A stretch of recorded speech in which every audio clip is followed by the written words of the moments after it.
জম্মু কাশ্মীরে কুলগামে সেনা জঙ্গি গুলির লড়াই। আখাল এলাকায় সেনার গুলিতে নিহত 2 জঙ্গি। আরো কোনো জঙ্গি লুকিয়ে রয়েছে কিনা তা জানতে এলাকায় তল্লাশি চালানো হচ্ছে। সুকান্ত মুখোপাধ্যায় আমাদের প্রতিনিধি রয়েছেন আমাদের সঙ্গে। সুকান্ত, অপারেশন আখাল ইতিমধ্যে 2 জন জঙ্গি নিহত হয়েছে, আর কি জানা যাচ্ছে এই অভিযান সম্পর্কে?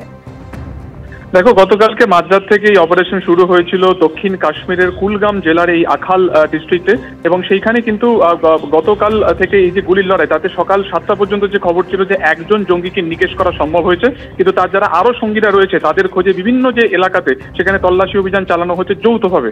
এক ভারতীয় সেনাবাহিনী, দ্বিতীয়ত হচ্ছে চিনার কর্পস এবং অবশ্যই জম্মু কাশ্মীর পুলিশ। এবং কিছুক্ষণ আগে যে খবর এসেছে যে দ্বিতীয় একজনকেও কিন্তু এনকাউন্টার করা হয়েছে। দ্বিতীয় যে জঙ্গি যারা লুকিয়েছিল তাকেও কিন্তু খতম করা হয়েছে। তবে এখনো পর্যন্ত এটা স্পষ্ট নয় যে এই যে 2 জন জঙ্গিকে খতম করা হয়েছে তাদের কি পরিচয় রয়েছে বা তারা কোন জঙ্গি সংগঠনের সাথে যুক্ত। আমরা জানি যে প্রায় 3 মাস পর অপারেশন পেহেলগাম অ্যাটাকের পরে প্রায় 3 মাস পর কিছুদিন আগে অর্থাৎ সোমবার দিনকে অপারেশন মহাদেবকে এক্সিকিউট করা হয় এবং সেখানে 3 জন জঙ্গিকে নিকেশ করা হয়। সেই একইভাবে চিনার কর্পস, ভারতীয় সেনাবাহিনী এবং জম্মু কাশ্মীর পুলিশের তরফে সেই অভিযান চালানো হয় এবং সেখানে 2 জন জঙ্গি কিন্তু টিআরএফ এর সাথে সরাসরি যুক্ত ছিল, যারা কিনা পেহেলগাম অ্যাটাকের সাথে অন্যতম যুক্ত। ফলত এই অভিযানের পরে গোটা উপত্যকা জুড়ে আল কায়েদা বা অন্যান্য যে জঙ্গি সংগঠনের কোন কোন একেবারে জঙ্গি সক্রিয় বা অ্যাক্টিভ হয়ে রয়েছে তাদের সন্ধান করা হচ্ছে। এবং সেই মোতাবেক গতকালকে চিনার কর্পসের কাছে স্পেসিফিক ইনফরমেশন আছে যে এই কুলগামের যে আখাল, সেখানে বেশ কয়েকজন জঙ্গি আত্মগোপন করে রয়েছে এবং তারপরে গুলির লড়াই চলে। গোটা যে জঙ্গল এরিয়া রয়েছে সেটাকে ঘিরে রাখা হয় এবং 2 জন জঙ্গিকে, যেটা বললাম তোমাকে, নিকেশ করা হয়েছে। যদিও গোটা এলাকাকে এই মুহূর্তে কিন্তু থানা তল্লাশি করা হচ্ছে সেনাবাহিনীর তরফে। ধন্যবাদ সুকান্ত। উত্তর কলকাতায় মানিকতলা মেন রোডের ওপর ভেঙে পড়ল দোতলা বাড়ির একাংশ। বাড়ি থেকে চাদর খসে পড়ল পাশের বাড়িতে। দুর্ঘটনায় আহত 2 শিশু। আহত শিশুদের মানিকতলা ইএসআই হাসপাতালে নিয়ে যাওয়া হয়েছে। আজ সকাল 6টা নাগাদ ঘটনা ঘটে। পাশের একতলা বাড়ির ওপর ভেঙে পড়ে পুরনো বাড়ির পিছনের অংশ। গত কয়েকদিন ধরেই টানা বৃষ্টি, আর এই টানা বৃষ্টির জেরেই দুর্ঘটনা ঘটেছে। প্রাথমিক অনুমান পুলিশের, বাড়িটিতে পুরসভার বিপজ্জনক নোটিশ ঝোলানো ছিল, জানাচ্ছেন স্থানীয় কাউন্সিলর।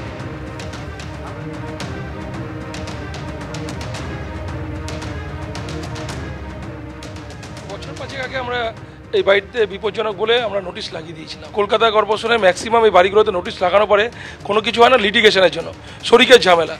এই বাড়িতেও তাই ছিল। সুতরাং শরিক এবং ভাড়াটে এই দুটোর একটা বড় মাথা ব্যথা। এর জন্য এরা নিজেরা কোনো সিদ্ধান্ত নেয় না এবং সিদ্ধান্ত নিতে গেলে এরা মানে সমস্যায় ফেলে দেয় আমাদের। সকাল থেকে কলকাতা কর্পোরেশনের বিল্ডিং ডিপার্টমেন্টের লোক চলে এসেছে, ভাঙাচোরার কাজ চালু হচ্ছে। যতটা বিপজ্জনক ভেঙে দেওয়া যায় ততটা ভাঙার জন্য ব্যবস্থা করা হচ্ছে এবং শরিকদের সাথে কথা বলা হচ্ছে, তারা যেন সহযোগিতা করে। হিন্দল দে আমাদের প্রতিনিধি রয়েছেন আমাদের সঙ্গে। হিন্দল, স্থানীয় কাউন্সিলর তিনি জানাচ্ছেন যে কলকাতা পুরসভা বাড়িটিকে আগেই বিপজ্জনক বলে চিহ্নিত করেছিল, অথচ ভাঙার কাজ শুরু হয়নি। যদি আগেই ভাঙা হতো তাহলে তো এত বড় বিপদ থেকে রক্ষা পাওয়া যেত। একেবারে দেখো, কাউন্সিলর সেই প্রসঙ্গে উল্লেখ করেছেন যে 5 বছর আগে বিপজ্জনক বাড়ি বলে সেটাকে উল্লেখ করা হয়েছিল, কিন্তু তারপরেও ভাঙা সম্ভবপর হয়নি। এটাই কারণ যে আইনি জটিলতা থাকে এইসব পুরনো বাড়ির ক্ষেত্রে, সেই কারণে পুরসভা কোনো রকম কোনো হস্তক্ষেপ করতে পারে না। এবং সেই কারণেই কিন্তু আজকে এই বিপদ ঘটে গেল, যেখানে দেখা গেল যে 5 জন যে ঘরের ভেতরে বিল্ডিং এর অংশটি ভেঙে পড়ে, সেখানে কিন্তু 5 জন ছিলেন, তাদের মধ্যে 3 জন আহত হয়েছে, 2 জন শিশু এবং 1 জন মহিলা। এবং এই যে গোটা ঘটনা, সেই গোটা ঘটনাটা ঘটে সকাল 6টা নাগাদ। তেমনটাই কিন্তু স্থানীয়রা বলছেন যে মানিকতলা মেন রোডের এই যে রাজবাড়ি বলে পরিচিত, সেই রাজবাড়ির একটা বড় অংশ, অর্থাৎ ছাদ সমেত, কড়িকাঠ সমেত দেওয়াল নিয়ে কিন্তু ভেঙে পড়ে। এবং দেওয়ালেরই একটা অংশ পাশের যে বিল্ডিং রয়েছে, সেই বিল্ডিং কেয়ারটেকারে থাকার যে ঘর, সেই ঘরের মধ্যে গিয়ে পড়ে এবং সেই ঘরটি এতটাই ক্ষতিগ্রস্ত হয়েছে, ওপরের অ্যাসবেস্টাস তো ভেঙে গিয়েছে, ঘরটি সম্পূর্ণ ভেঙে গিয়েছে এবং ঘরের অবস্থানও কিন্তু পরিবর্তন হয়েছে। যে ছোট ঘরটি ছিল সেই ঘরটি খানিকটা সরে যায়। এবং এই ঘটনায় সেই সময় যখন ঘটে, সেই সময় কিন্তু সেই পরিবারের 5 জন সদস্য সেই ঘরেই ছিলেন। যদিও বড়সড় কোনো দুর্ঘটনা ঘটে যায়নি, এটাই কিন্তু রক্ষা, তেমনটাই স্থানীয়রাও বলছেন। এবং সেখানে কিন্তু 5 জনের মধ্যে 3 জন আহত হয়েছে, 2 জন শিশু ছিল এবং 1 জন মহিলা ছিলেন, তার চিকিৎসা চলছে। এই গোটা ঘটনায় ইতিমধ্যেই পুরসভার তরফ থেকে ডিসি বিল্ডিংকে খবর দেওয়া হয়। পুরসভার তরফ থেকে কিন্তু যে এখনো পর্যন্ত বিপজ্জনক অংশগুলো যেগুলো এক্ষুনি ভেঙে পড়তে পারে বা যখন মুহূর্তে ভেঙে পড়তে পারে সেই সব অংশগুলোকে কিন্তু ভেঙে ফেলার কাজ শুরু করা হয়েছে। সিএসসির তরফ থেকেও কিন্তু বিদ্যুৎ সংযোগ বিচ্ছিন্ন করে দেওয়া হয়েছে। কিন্তু যেভাবে এই বিল্ডিং ভেঙে পড়লো তাতে কিন্তু স্বাভাবিকভাবেই এলাকার বাসিন্দারা তারা কিন্তু রীতিমতো আতঙ্কের মধ্যে রয়েছেন এবং তারা চাইছেন এই বিল্ডিংটিকে অর্থাৎ বিপজ্জনক অংশগুলোকে সম্পূর্ণ ভেঙে দিয়ে সেই বিপদ যাতে আর না ঘটে সেই বিষয়ে পুরসভা উদ্যোগ গ্রহণ করুক, তেমনটাই কিন্তু স্থানীয়দের দাবি। ধন্যবাদ হিন্দল।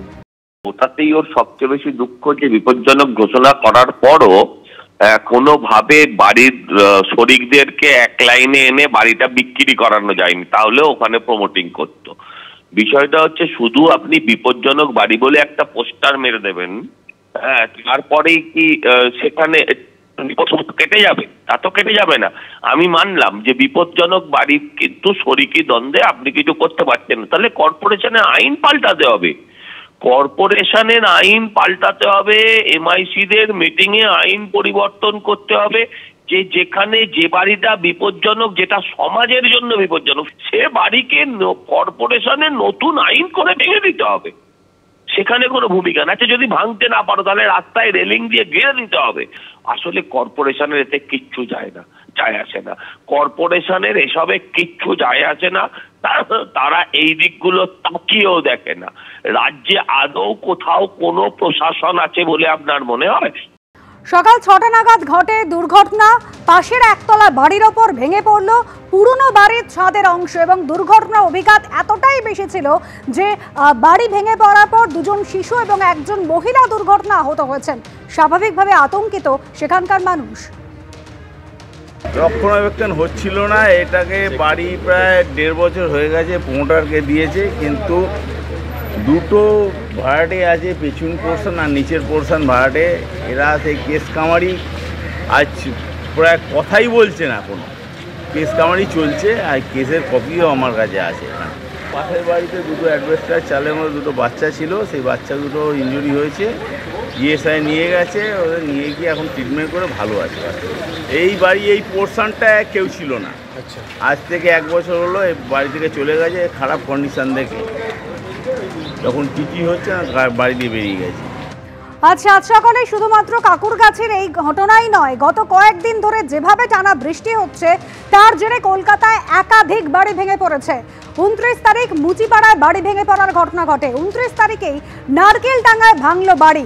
তার আগের দিন অর্থাৎ 28 তারিখ জানবাজারে একটি পুরনো বাড়ি ভেঙে পড়ে। এই মাসেরই 2 তারিখ অর্থাৎ আজ এই কাকুরগাছিতে বাড়ি ভেঙে পড়েছে। 25 তারিখ গত মাসে বউবাজারে বাড়ি ভাঙার ঘটনা এবং গিরিশ পার্কে 25 তারিখ বাড়ি ভেঙেছে। একের পর এক কলকাতায় একাধিক বাড়ি টানা বৃষ্টির জেরে ভেঙে পড়েছে, যার জেরে বিভিন্ন জায়গায় দুর্ঘটনা ঘটেছে। কাকুরগাছির ঘটনায় 2 জন শিশু সহ একজন মহিলা আহত হয়েছেন।